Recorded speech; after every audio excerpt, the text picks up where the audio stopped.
Territorio de Wyoming, 1883. El viento soplaba frío desde las montañas Big Horn cuando Quentin Granger la vio por primera vez arrastrando un bolso de alfombra roto por la tierra roja, al otro lado de la cerca de su rancho, como si tuviera todo el derecho de estar allí. «No estoy contratando», gritó desde la silla, tirando de las riendas de su alazán. «Y ciertamente no necesito otra boca que alimentar». La mujer ni se inmutó. Alzó la vista, sus ojos oscuros y firmes bajo un sombrero polvoriento. «No pido trabajo», dijo. «Pido agua». Quentin parpadeó. Era joven, quizá unos 22 años, con un rostro que parecía haber visto demasiados caminos duros en muy poco tiempo. Su vestido azul desteñido tenía el dobladillo rasgado, y sus botas estaban casi gastadas por completo. Pero no suplicaba. No lloraba. Se mantenía en pie como un poste de cerca, delgada, curtida y sin intención de caerse. Con un suspiro, desmontó. «Bueno, no soy un desalmado. Ven». Ella lo siguió hacia la caseta del pozo sin decir palabra. Cuando bebió, tomó el cucharón de metal y sorbió despacio, como alguien criado con modales, incluso si todo lo demás se había venido abajo. «¿Cómo te llamas?», preguntó él, cruzándose de brazos. «Eda Jameson», respondió, limpiándose la boca. «Soy de Kansas». Quentin alzó una ceja. «Ah, ¿sí? ¿Y qué te trae al fin del mundo?». Ella lo miró entonces, directamente. «Caminé hasta aquí». Él soltó una carcajada. «¿Qué?». «Caminé. Me tomó casi 3 semanas. No busco caridad. Solo necesito un lugar donde descansar 1 o 2 noches. Luego seguiré mi camino». Su voz era firme, su espalda recta. Quentin se frotó la mandíbula.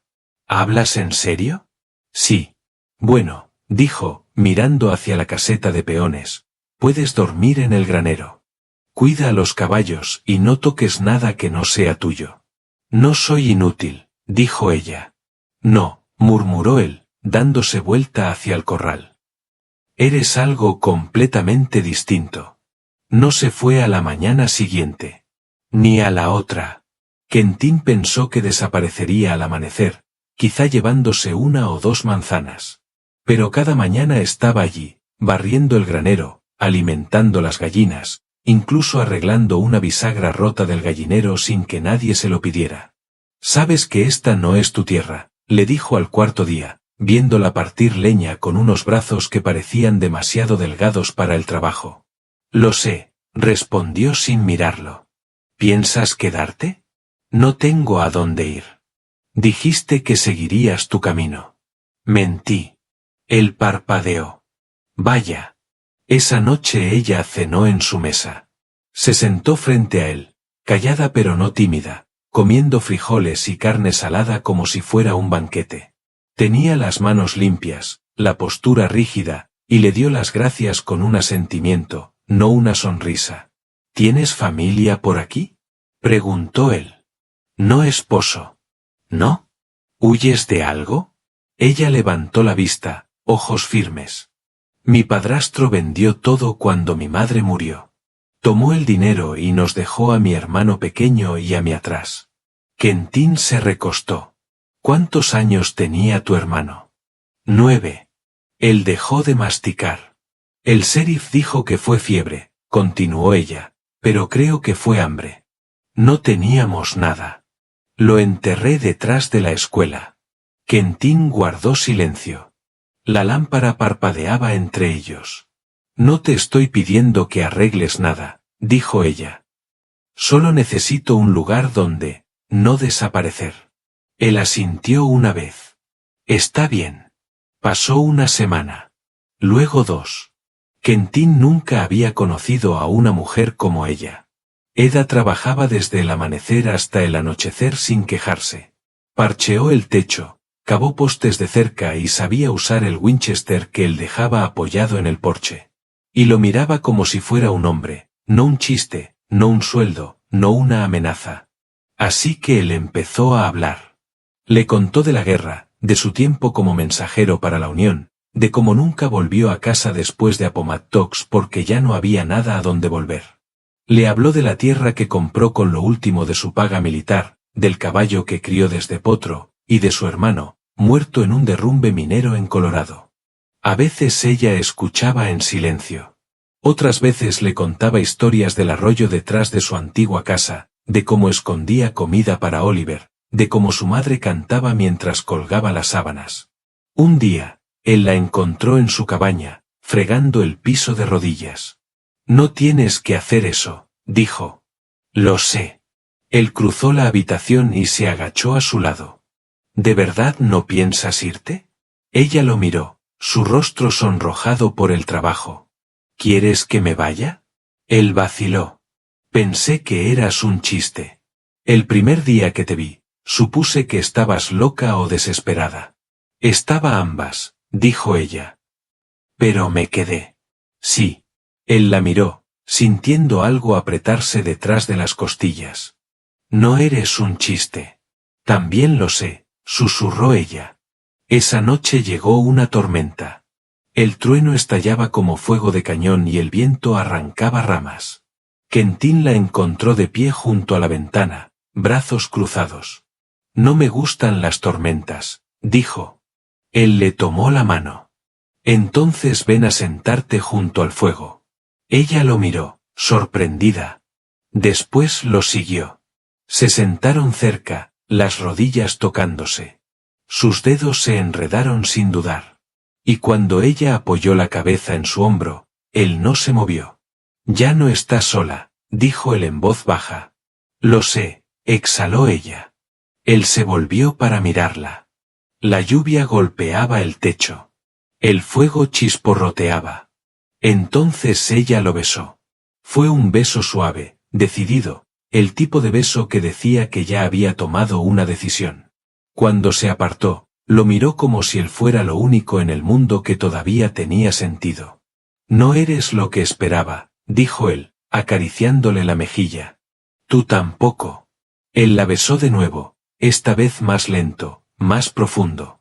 Y cuando ella se acurrucó contra el después, junto al resplandor del fuego, Quentin Granger dejó de reírse, porque fuera lo que fuera aquello, era real, y ella no se iría a ninguna parte.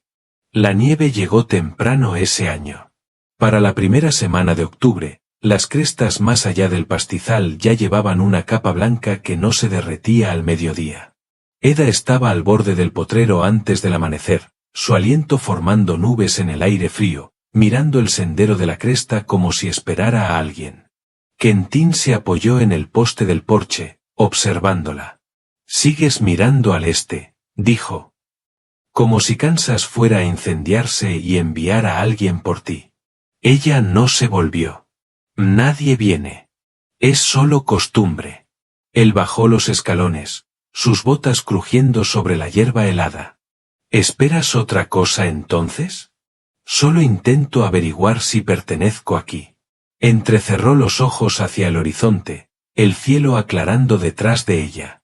«Trabajé mucho para llegar hasta aquí, pero a veces me pregunto si aún estoy solo de paso». «Has estado aquí casi un mes», dijo él. «Eso ya no suena como estar de paso». Eda por fin se volvió, el rincón de su boca alzándose, no en diversión, sino en algo más suave. «No estoy segura de cómo se siente aún». Quentin asintió una vez y abrió el cerrojo de la cerca. «Bueno, a las vacas no les importa. Igual hay que llevarlas al pastizal bajo». Cabalgaron juntos, el silencio entre ellos cómodo. Eda manejaba su yegua con una seguridad tranquila, acorde al paisaje, sin prisa, firme. Mientras movían al hato cuesta abajo, no pidió elogios. No los necesitaba. Sabía lo que hacía, y el ganado respondía a su voz como si la conociera desde siempre. Al llegar al arroyo, desmontó sin que él lo pidiera y comenzó a romper el hielo de la orilla con una piedra plana. Quentin la observó un momento, las manos apoyadas en el cuerno de la silla. «¿Alguna vez pensaste en enseñar?», preguntó él. Ella se detuvo, mirándolo por encima del hombro. «¿Niños?». «No», dijo él. «Caballos, rancheros, a mí». No sé enseñar, dijo, limpiándose las manos en la falda. Solo hago lo que hay que hacer. Él desmontó con un gruñido. Eso también es una forma de enseñar. Trabajaron al ganado para cruzar el agua, lento y constante. La fuerza de Eda no estaba en su tamaño ni en su rapidez, sino en la manera en que se movía sin desperdiciar energía, siempre viendo lo que venía antes de que llegara. Había visto a hombres con 10 años más de experiencia hacer el doble de ruido y la mitad del progreso que ella en una sola tarde. Más tarde, de vuelta en el granero, ella levantó una silla de montar de su caballo castrado y hizo una mueca. ¿Te lastimaste?, preguntó él, dejando su propio equipo a un lado. No estoy lastimada. Solo cansada en lugares que no sabía que tenía. Él dio un paso más cerca. No tienes que montar todos los días. Ella lo miró, el rostro serio. Quiero hacerlo. Quentin no respondió de inmediato. Alcanzó por encima de su hombro para colgar la brida y sus hombros se rozaron. Ella no se apartó. No te quedas aquí solo por refugio, dijo él. No, respondió ella en voz baja. No lo hago. Hubo una pausa entre ellos, suave como el polvo al asentarse. Aquella noche ella se sentó junto a la chimenea, remendando una camisa de viaje de él, rota en la costura por una rama que lo había rozado cerca del hombro. Sus puntadas eran pequeñas, precisas. No preguntó si él quería que la arreglara. Simplemente lo hizo. Él observó la aguja entrar y salir. ¿Alguna vez piensas en lo que podría venir después? Ella no levantó la vista. Trato de no hacerlo. ¿Por qué no? Porque es más fácil seguir adelante cuando no esperas nada. Quentin se inclinó hacia adelante, codos sobre las rodillas. ¿Y si algo bueno te estuviera esperando? Ella dejó la aguja y lo miró a los ojos. Entonces no sabría qué hacer con ello. Él asintió lentamente. No tienes por qué saberlo. Ella pestañeó una vez y volvió a tomar la aguja. A la mañana siguiente, él la encontró en el sótano revisando las papas y las cebollas. Ella había comenzado a llevar la cuenta, anotando en un pedazo de papel de un libro de contabilidad que había encontrado detrás de la estufa. No pidió permiso. Me parece que tenemos suficiente hasta Año Nuevo si racionamos la harina, dijo ella, sin levantar la mirada. Quentin se agachó a su lado, con las manos en las rodillas. ¿Estás pensando quedarte durante el invierno? Esperaba que me lo pidieras. Él se enderezó, el viejo piso crujió bajo sus botas. Te lo estoy pidiendo. Ella asintió despacio, aún mirando los estantes. Entonces me quedaré. Ninguno dijo nada más. El domingo, Quentin enganchó el carro y los llevó al pueblo. No había ido desde julio, y no estaba seguro de lo que la gente diría al verlo con una mujer a su lado. Pero Eda no hizo preguntas. Se sentó junto a él con un abrigo prestado, las manos en el regazo, observando la tierra como quien quiere recordarla. En la tienda general, ella tomó un trozo de muselina, una pequeña lata de botones y una barra de jabón de lejía. Pagó con 3 monedas que había ganado arreglando la baranda rota de la cerca de un vecino. No le pidió a Quentin que pagara nada.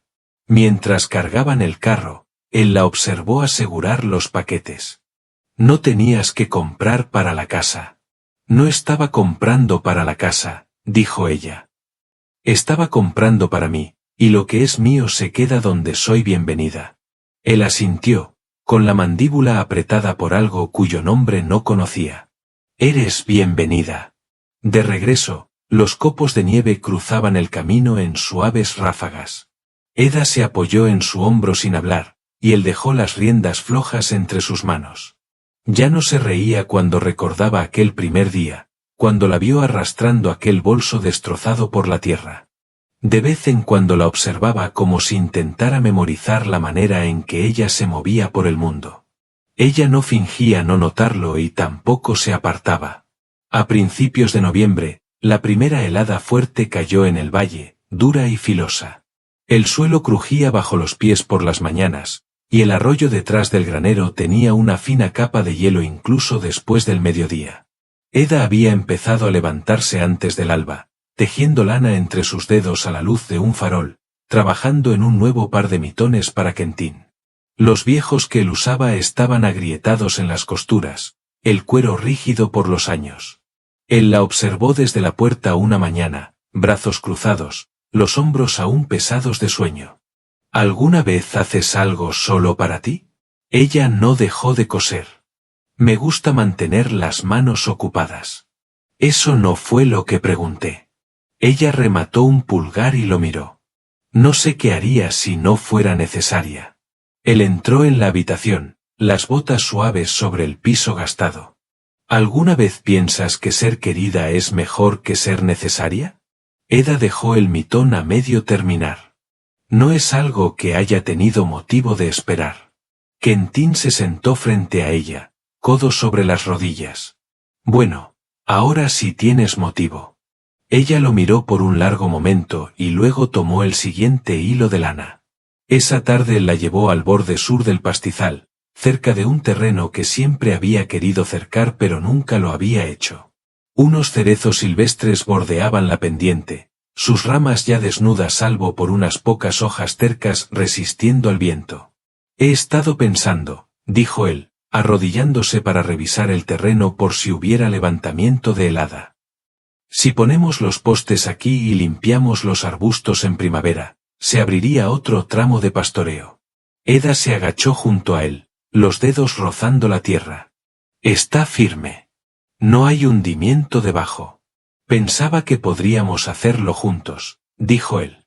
Ella no respondió de inmediato. ¿Quieres decir en primavera?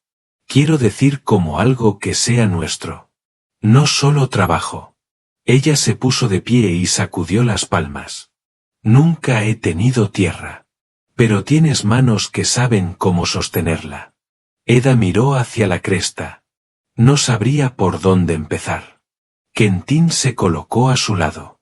Aquí mismo. Eso es lo que tiene la tierra. Comienzas quedándote. Esa noche, después de apagar las lámparas y con el fuego reducido a brasas, Eda se quedó sentada junto al hogar mucho después de que Quentin se hubiese ido a la cama. Tenía los mitones terminados en el regazo, dándoles vuelta entre las manos, las puntadas firmes y limpias. No lloró. No sonrió. Solo se quedó ahí sentada, como alguien que está aprendiendo lo que significa tener un lugar al que pertenecer. A la mañana siguiente se los entregó sin decir nada. Él se los puso, flexionó los dedos, y luego la miró. Los hiciste para que duraran. Eda asintió. Esa era la idea. Una semana después llegó la primera carta, dirigida a Quentin en una letra apretada y desconocida. Eda lo encontró en el porche arreglando una correa de la silla de montar. Se la pasó sin abrirla. Él miró el matasellos. ¿De Cheyenne? Debe ser de mi primo George. No sabía que aún tenías familia viva. Apenas. Es carretero. Me ofreció un lugar en su taller el año pasado. Dijo que por fin podría trabajar bajo techo. Eda cruzó los brazos. ¿Estás pensando aceptarlo? No. Ella esperó. Él abrió la carta y la leyó. Se está mudando al este. Quiere saber si quiero comprarle el taller. Eda no dijo nada. Quentin dobló el papel y lo guardó en su abrigo. No dejaré la tierra que he construido con mis propias manos. No ahora. Ella asintió una vez, con la mirada firme. Está bien. Esa noche se sentaron juntos en el altillo del granero, entre pacas de heno, escuchando a los caballos moverse abajo. Ella se recostó en su hombro, la tibieza tranquila entre ambos, conocida. Dime algo que te daba miedo esperar, dijo él. Eda guardó silencio un buen rato. Un hogar que no tuviera que ganarme con mi cuerpo. Quentin no se movió, no la interrumpió. Ella siguió. Un lugar donde nadie esperara que fuera útil antes de dejarme quedarme. Él se volvió hacia ella, la voz baja. No tienes que probarme nada. Ella alzó la vista, el rostro desnudo en la penumbra suave. No sé cómo dejar de intentarlo. Lo resolveremos juntos. El viento afuera tiraba del alero, pero dentro el aire permanecía quieto. Ella lo buscó entonces, no con urgencia, sino con la tranquilidad de algo que había crecido entre ellos día tras día. Cuando él la besó, lo hizo con la suavidad de alguien que entendía lo que le habían arrebatado antes y prometía no arrebatar nada jamás. Ella tocó su rostro como si quisiera memorizarlo, y él se dejó. Más tarde, envueltos en mantas de lana vieja, con su cabeza sobre el pecho de él, ella rozó con los dedos el borde de uno de los mitones guardados aún en su abrigo. Tal vez en primavera, dijo ella suavemente, plantemos algo.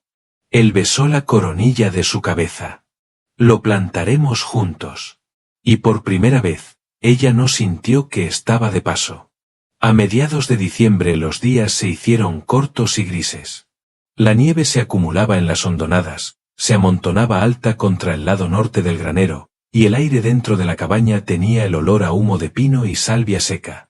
Quentin había acarreado leña extra 2 días antes, y Eda había cubierto las ventanas con sacos viejos de pienso para mantener afuera lo peor del viento. El mundo exterior se había quedado quieto. Quieto como solo queda cuando la tierra duerme y no hay nada que hacer salvo esperar a que pase el frío. Una mañana Quentin despertó con el sonido de su voz, baja y clara, leyendo en voz alta un cuadernillo que había encontrado bajo el entarimado, una vieja copia de Pilgrim's Progress, páginas amarillentas y dobladas. Ella estaba con las rodillas recogidas, la lámpara proyectando su sombra larga en la pared.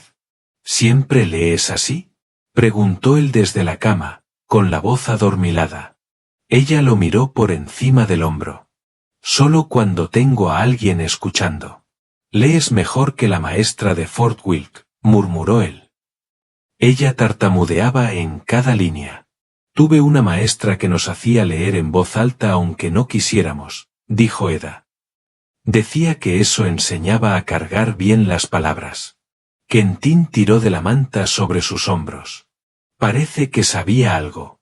Sabía, lo corrigió ella. Hubo una pausa. Él se incorporó lentamente, frotándose el cuello. ¿Alguna vez has pensado en enseñar? En enseñar de verdad. Ella cerró el cuadernillo. No creo que sería bienvenida en una escuela otra vez. No con lo que la gente sabe. Aquí no te conocen, dijo él. Igual preguntarían por qué vivo con una mujer sin la bendición de un predicador. Él exhaló largo y callado. Tal vez no tendrían por qué preguntar. Eda no respondió inmediatamente. Se levantó, dejó el cuadernillo en la repisa y se acercó a la ventana. La luz pálida presionaba contra el vidrio cubierto de escarcha. ¿Estás preguntando por qué soluciona algo?, dijo ella. ¿O porque lo dices en serio? Lo digo en serio, respondió él. Quentin puso los pies en el suelo. Te quiero aquí porque este lugar se siente correcto contigo en él, no porque haga las cosas más fáciles. Ella se volvió. Sus ojos no vacilaron. Si digo que sí, necesito que sepas que no voy a sentarme callada en un rincón. Tendré opiniones. Discutiré cuando crea tener la razón. Bien, dijo él, poniéndose de pie. No querría a alguien que no me hiciera pensar las cosas 2 veces. Esa noche se sentaron lado a lado en la mesa, una sola lámpara de aceite entre ellos. Ella había extendido un pedazo de muselina y estaba dibujando algo con carbón, 2 líneas de cerca que convergían en un cuadrado irregular. ¿Qué es eso?, preguntó él. El plano de un huerto, dijo ella. He estado pensando en cómo mantener alejados a los venados. ¿Ya estás planeando eso? Nunca he tenido un pedazo de tierra que fuera mío para planear. Él se apoyó en el codo, observándola. ¿Qué plantarías? Nabos, frijoles. Tal vez una fila de caléndula, si consigo semillas. La caléndula es buena para quemaduras e inflamaciones. Mi madre solía tener algunas en el patio. Quentin asintió lentamente. Recuerdas mucho. Trato de no olvidar las cosas buenas. Al día siguiente cabalgó solo hacia la cresta para revisar la línea de trampas.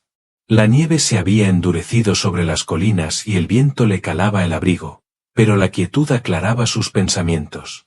Encontró 2 trampas vacías y una atrapando un conejo rígido por el frío. De regreso, se detuvo en el viejo álamo, donde el arroyo giraba hacia el oeste, y miró su tierra. El techo de la cabaña apenas se veía entre los árboles, con humo saliendo constante de la chimenea. Pensó en Eta debajo de ella, doblando la ropa o hirviendo caldo, sus manos siempre moviéndose con propósito. Y se dio cuenta de que ya no imaginaba los días sin ella. Cuando regresó, ella estaba arrodillada junto al hogar, animando una llama entre leña húmeda. El fuego está terco, dijo sin voltear. Él dejó el conejo sobre la mesa. Atrapé uno. Ella sonrió apenas y se puso de pie, sacudiendo el hollín de las palmas. Gracias. Quentin dio un paso hacia adelante. Me gustaría contarle a George sobre nosotros.